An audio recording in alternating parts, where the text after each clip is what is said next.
waa kii lu undu projet bi mooy que ni projet bi dafa nekk benn projet boo xamante ne Pays-Bas moom ñoom gouvernement Pays-Bas ñoom ñoo ko financé donc financé ko jël projet bi aussi boole ci ndaw yi ak jigéen yi pour que ñun ñu mun a bokk ci li nga xamante ne mooy fi ñuy xalaatee ak fi ñi nga xam ne dañuy jëlee décision pour mun a participer ci wàllum xeex li ñuy woowee changement climatique bi nga xamante ne dafa am donc si loolu aussi suñu organisation bi nga xamante ne mooy African Youth Commission boole si ak yenn organisation yi nga xamante ne de jeunesse ak de femmes pour mun a xool ñun ensemble nan la ñuy mun a defee pour mun a lutter contre changement climatique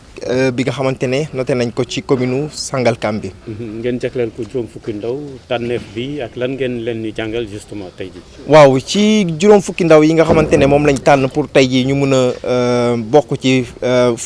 formation bi nga xamante ne lañ nekk di def mooy que ni tey jii juróom fukki ndaw yooyu dañ leen di tàggat pour que ñoom tey jii ñu mun a nekk maanaam relais intermédiaire pour ñi nga xamante ne bénéficier wuñ ci formation bi parce que mënuñu former ndoo ñëpp donc tey jii ñoom ñi nga xamante ne formé nañ leen ñoom ñooy nekk échantillon ñoom ñooy jéem a duplier li nga xamante ne def nañ ko fii pour mun ko informer ci association parce que ñoom ku ci nekk dafa jóge ci benn kuréel association ndaw wala jigéen ñëw donc tey jii information yi nga xamante ne jàngal nañ leen ko fi yëpp ñoom dañuy dem foofu aussi pour mun leen ko yóbbulaat pour ñooñu mën a comprendre mën a xam nan ak nan la ñuy mën a def pour mun a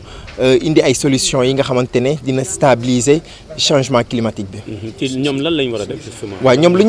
li nga xamante ne la ñu war a def mooy que ni tey jii lu mel ni jëmbat ay garab lu mel ni tey jii li nga xamante ne gis nañ ne ay objets yoo xam dañ koy utiliser ci plastique mais yooyu mën na nekk yoo xamante ne mën nañ ko recycler utiliser ko pour yeneen affaires yoo xamante ne mën nañ ko ci def tey jii loolu yëpp dafa nekk yoo xamante ne dinañ ci waxtaan ak ñoom de ce fait ñoom tey jii bu ñu ci jógee ñoom aussi dinañ jéem a wàllum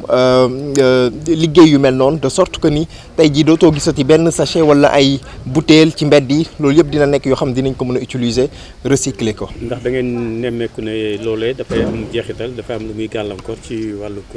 environnement bi. waaw loolu am na lu muy am na gàllankoor ci wàllum environnement parce que tey jii bu ñu dee xool li nga xamante ne chaque année dañuy gis ne nawet bi soit du am stabilité wala soit li nga xamante ne moom la ñuy am ci mbéy biir ci résultat yi du bokk ak li nga xamante ne moom lañ defoon prévision donc loolu yëpp dafay nekk yoo xamante ne li koy indi mooy changement climatique bi moom mooy déchets yi nga xamante ne moom la ñuy jël di ko sànni ci suuf si wala soit entreprise yi nga xamante ne aussi ñu ngi liggéey di def ay produits toxiques yooyu noonu yëpp aussi dafa nekk ay impact yoo xamante ne am na mais tey jii nu mu nekkee ci entreprise yi aussi noonu la nekkee ci ñun ñi nga xamante ne ñoo nekk ci communauté bi pour ñu mun a éviter di sànni ay mbalit wala di sànni ay mbuus ci mbedd bi pour mun a protéger aussi suñu environnement. merci beaucoup merci. waaw projet bi li ko tax a jóg mooy fexe ba association yeeg. Organisation yeeg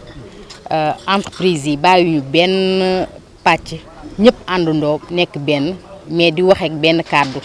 loolu yëpp ñu bëgg ci xeex ngir environnement bi ak yelleef bi mu am nit ñi jox ko ba mu mat sëkk ndax tey jii bu ñu waxee bu ñu indexé entreprise yi nga xamante ni ñoom ñooy polluer nit ñi tamit am nañ ci wàll parce que le fait que nga sa entreprise di polluer air bi alors que yow ci cadre RSE apporté woo ci dara nit ki nga xamante ni sénégalais lambda bi bu naanee ndox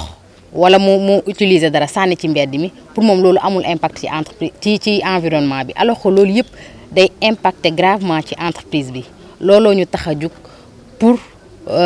xeex ko vraiment. looloo waral aussi tey suñu activité bii nga xamante ni tamit day marqué suñu activité yi ñuy ubbi sur 5 ans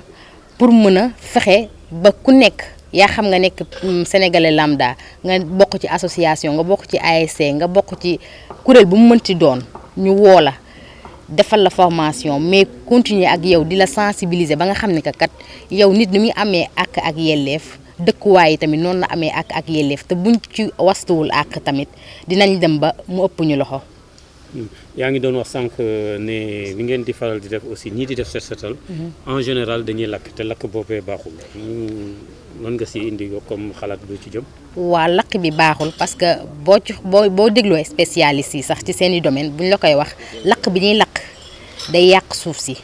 te yàq boobu muy yàq suuf si day tax taw bi bu ñëwee suuf si dootul mën a contenir ndox mi moo war a Sénégal léegi foo dem fu nekkoon kekk sax day am inondation parce que jeunes yi tamit wax dëgg yàlla ku nekk yaa ngi def sa rôle mais dafa des boobu mu des nag ci lañu bëgg a taxaw ba vraiment ñu koy def bu baax nit ñaa ngi def set setal nit ñaa ngi waxtaan mais set setal bi ni ñu koy defee tamit baax na ñu approché entreprise yi nga xamante ni ñoom dañuy def recyclage parce que fii Sénégal am na entreprise yuy def recyclage ñun wàcc nañu ba ñuy def suñu visite de proximité fii ci commune Sangalkam avant ñoo ñëw village Kounoune dem nañu ci benn entreprise de la place moom recyclage moom mooy métier am te am na ci personnel te nit ñi dañ ciy gagné seen vie recyclage boobu ñuy def déchets plastiques yi la ñuy jël di ko utiliser mu nekk ay tuyaux ak ay tuyaux di ko jaay baykat yi ñu koy utiliser comme tuyau goutte à goutte bi arroser seen plante yi te dina leen jàppale seen liggéey trop parce que bañ demee xool baykat ya fa nekk ñoom rafet nañ trop loolu nee nañ mën na permettre na leen vraiment ba temps bi ñu doon am di arroser amatuñ ko mais tamit énergie bi ñu ci doon yàq di xëy di arroser suba ba ngoon amatuñ ko parce que dañ koy installer rek affaire bi di liggéeyal boppam. kon daal